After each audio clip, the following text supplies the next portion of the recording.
Yun ang mga nasa ilalim. Konti lang guys yung naianak na ito. Ayun, nakikita nyo mga nasa ilalim, yung mga puti-puti. Ayun, oh. Bukas lumalangoy na yung mga yan.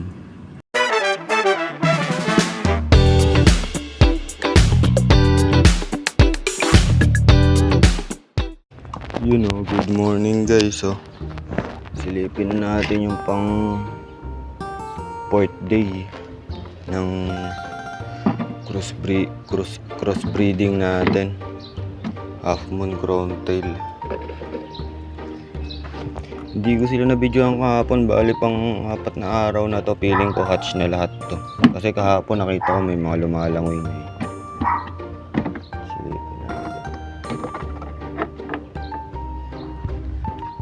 Konti pa lang, yung mga nasa ilalim pa. Bukas pa siguro ma-free swim tong mga to, kasi makalawa pa. Bali pang 2 days nyo na hindi kumakain ngayon, kasi may nakita ako mga lumalangoy-langoy na eh, kaya hindi na muna ako magpapakain. Parang walang mga gumagalaw ah. Parang wala akong nakikita mga gumagalaw-galaw. Pang 2 days na nila to ah. Yun ang mga nasa ilalim. Konti lang guys yung naianak na ito. Ayun, nakikita nyo mga nasa ilalim, yung mga puti-puti. Ayun, oh. Bukas lumalangoy na yung mga yan. May mga mata na eh. Ayun, oh. Konti lang din, saktuhan lang din yung naging anak niya. Ayun, oh. Bukas free swim na yung mga to. Kaya yun, ito lang naman yung update dun sa part 4 crossbreeding natin. Pero mukhang pwede ko pa siyang pakainin kasi mga nasa ilalim naman yung prey. Ayun, no, may mga mata-mata na. Ayun, no, may lumalangoy na nga isa. Ayun, no.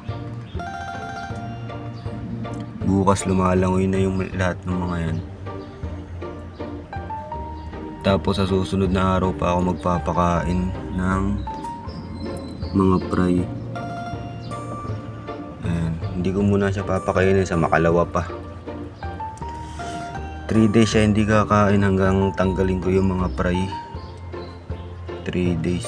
So yun, ayun yung mga prey nasa ilalim pa, hindi pa lumalangoy. Ayun, oh. Pero mga hatch na yung mga yan, kumbaga hindi pa mga nakakalangoy yung mga yan, mga nagagalawan. Bukas pa mag-free swim lahat yung mga yan. Siguro marami pa dito sa ilalim ng bubbles, hindi ko makita. Yan, saktuhan lang yung naging anak niya. Kumbaga ano lang, hindi ganong karami yan. So yun, hanggang dito na lang muna siguro.